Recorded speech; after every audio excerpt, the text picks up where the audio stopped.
ભોગવું ના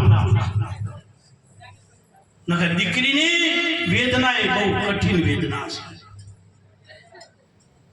હાથમાં દોરડું ઘડો કુવામાં અને પરમાત્માને આરાધના કરે છે કે હે પ્રભુ મારે મારા ગુરુના હારે સંગમાં જવું છે, પણ મારે કેવી રીતે જવું? મારા ઘરનો કોમ પૂરું કરે.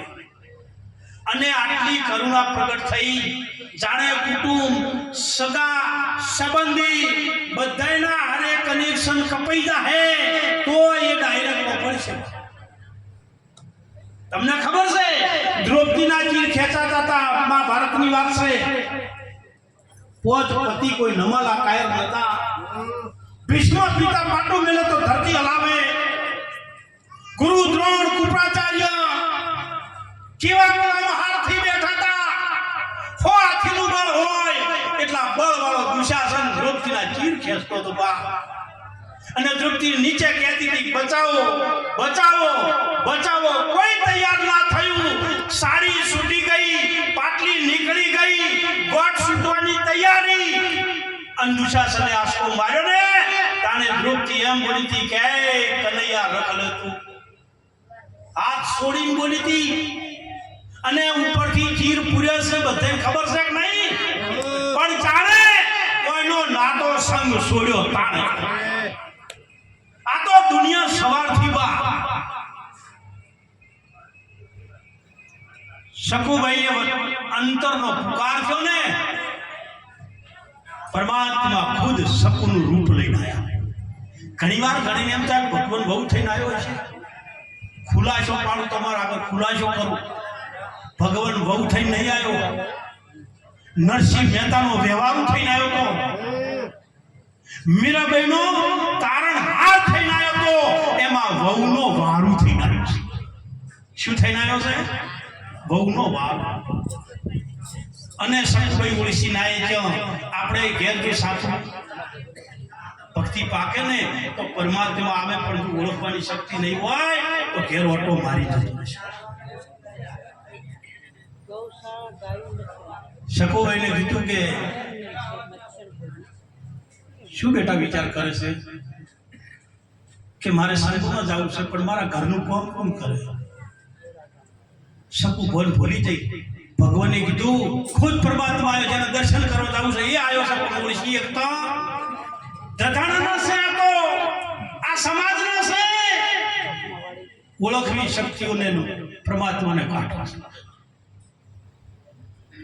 તાર પરમાત્માએ કીધું લાજ દોડું અને સંગમાં જવું હોય તારા ઘરનો કોમ હું કરીશ. હવે જેના ઘરની દોરી પરમાત્મા ચાલે એના ઘરમાં દુઃખ રહેવા દે. શકુને ખબર નહીં, દોટ મિલી સંગ ફેરી થઈ ગઈ. શકુ હેડી જાત્રાએ અને પરમાત્મા શકુનું કોમ કરવા. બેડા લીધા છે હાથમાં, લોબી ગાડી છે. લાજ ભાઈ રાખવાની છે, કાઢવાની. આટલે ઓઢીને ફાવે એમ બોલે એમથી ઉઘાડા મોઢા વાળી હારી. લાજ એટલે મર્યાદા છે. અને પછી તો ભાઈ પરમાત્મા પોતે આવ્યો હોય, અડધી રાતે દેણો દળે કરુડીએ પાણી ફરે. સોન વાસણના સોનતા વરુણની રમઝાટ ડોશી ભણાયું નહીં કે કોમ રહોડામાં પગ મેલે રસોઈ તૈયાર થઈ જાય. ડોહો ડોશી બે ખાટલા બેઠા બેઠા ડોહો કે છે ડોશી આ શકુ કોઈ તકલીફ નહીં થી ને, ચમ આટલી ઝડપ કરે છે? એટલે ડોશી કેવી તો હળવે હળવે ખબર પડશે કોઈક ડખો થયો છે. સાસુ સસરો જમવા બેઠા ને એટલે ડોહે વાત કરી કે ડોશી કેવી મીઠી રસોઈ બની, ભગવાને એની બનાવી બની. તા કોને બનાવી હતી? પણ વાયને શું દેખાતું તું? બહુ દેખાતી હતી ડખો.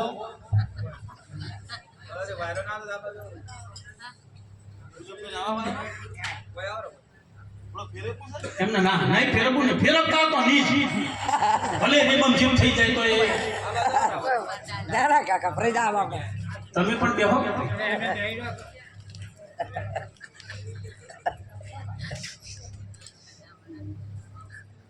તમને મેં તમારે પૂરી ઉપાધી અડધી રાતે દડા દેના પરુડિયા પોણી ભરાય રહોડા પગ મેલે રસોઈ તૈયાર સાસુ સસરો જંબા બેટા કોઈ કીધું ડોશી આ તો રસોઈ બની છે જન પરમાત્માએ ના બનાવી તન શકુની હાહુએ શું કીધું ખબર છે ડોહાન કે સોનો મનો કે સોનો મનો એના બાપના ઘેર ભક્તણું હતું કોઈ નતું આવડતું મારી જ નહીં શીખવાડી તાન શકુ હમેથી કહે છે પોતે પરમાત્મા શકુના વેહમાં શું કહે છે કે માં હાચી વાત છે માર્યા વિના ઘર ના છૂટે પાછા કાલ ધોકા ના લેતા કારણ કે આ વાતો છે અટપટી અહંકારને મારવાનો છે ક્રોધને કાળને વિષયને મારવાના છે વ્યક્તિને નહીં કે છે હે માં માર્યા વગર ઘરના ના અને સાસુ પડ્યા છે પલંગમાં વાલો મારો પગ દબાવવા હવે પરમાત્માએ વિચાર કર્યો મારા ભગતને તકલીફ કેટલી આટલું કરતા પગે દબાવવાના તો એ ડોશીઓ નખરાળી મોમાં ચીવી હોય ખબર છે હું એ નાખતી હોય અને શું કે હવે જતી રે ડોલો ખાય છે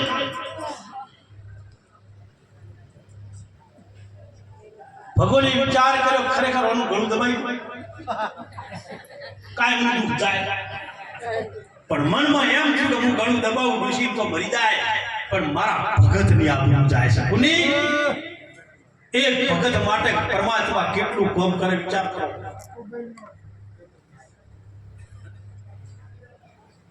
પગ દબાયા 100 મહિના કાર્યક્રમ ચાલ્યો હોમેથી સંઘ પાછો વળ્યો શકુ દ્વારકા પહોંચી મંદિરમાં પરમાત્માના મંદિરમાં જઈ અને મંદિર આગળ ઊભી રહી અને શકુને ખબર પડી કે હું જેને મળવા વળ્યો છું એ તો મારા ઘેર પહોંચ્યો પણ અંતર લોભ છે શકુએ સંગના હરે વળતી થઈ લમણો ઘેર અને શકુને એક જ દુઃખ થાય ક્યારે રે મારા સાહુ હારા કેટલો વખો પાડસ નહીં અને મારા ભગવાનની દશા શું આવશે મારા ભગવાનની દશા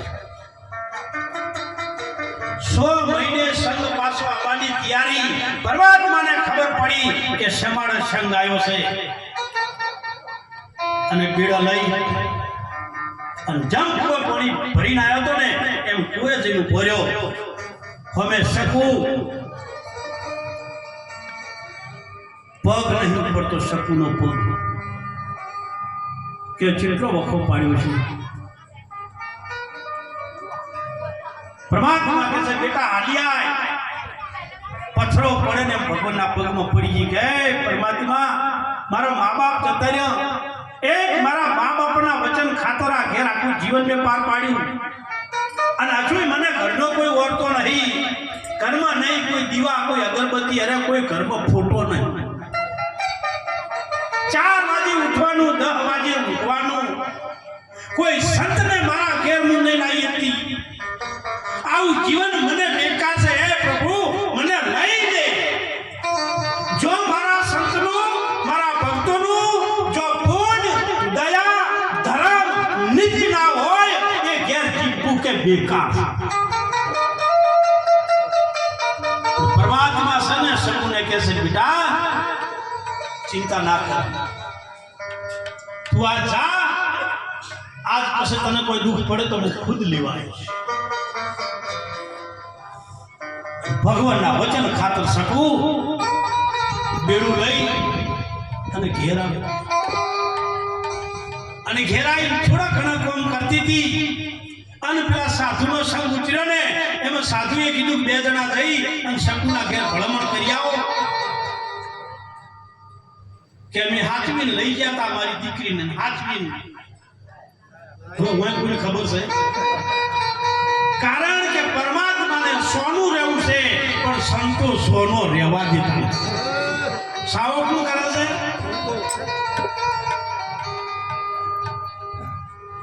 સાધુ જ્યાં પેલા ડોશીમાં બેઠેલા કે માજી કેસી કૃષ્ણ ડોશી ગયા છે આયા ભગવા ભાળ ડોશી સમકે તો કે ચોથી વધાર્યા કે શકુ અમારા આની જાત્રા આવી હતી અમે હાથમાં લઈ ગયા ને હાથમાં લાયા ડોશી કે ડુહા બાવા કોજો નહીં પી ગયા બહુ ખેર છે ના આ શું કીસ્યા હે કે આ મારા હરિસંગમાં આવી હતી સાસુ પૂછે છે શકુ શું થયું શકુ કહે છે કે જાત્રા કરી છે જગદીશની અને સંત કહે છે હાચે હાચી વાહ તો કે ઘરના કોણ પુણ્ય કર્યા કે વાલે મારે કર્યા છે ઘરનો અને ડોશીને એમ થયું તો પગ દબાયા મારી દશા શું આવશે ઉપીર થાય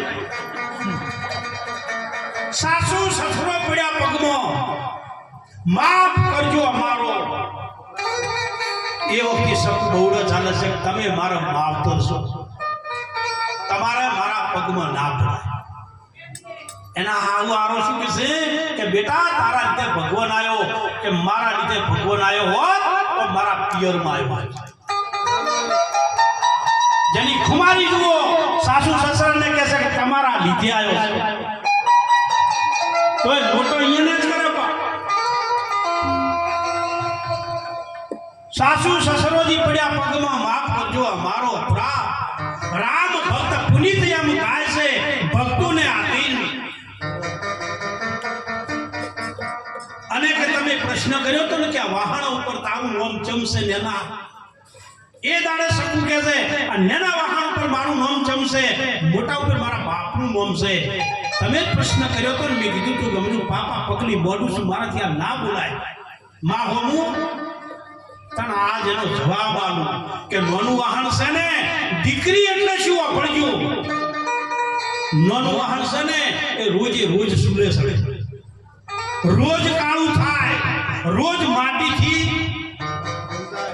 ઉટકવું પડે ને તો મારા બાપનું નામ કાળું થાય કે મારા બાપના ઉપર કિચડ ઉડે ને એ મને મંજૂર નહીં મારા નામ ઉપર ભલે ઉડે આ દીકરી છે બા અને પછી ડોશી ડુહાઈ રજા આલી સંતોને બોલાયા જમા બેને માતાજી પ્રવીણાબાઈ જે પ્રસંગ કર્યો ને એવો શકુના ઘેર પહેલા વેલો પ્રસંગ એક નાનકડું ભજન કહીને પછી આપણે નાથી માને લઈએ પછી તમારી કેવી મોજ આગળ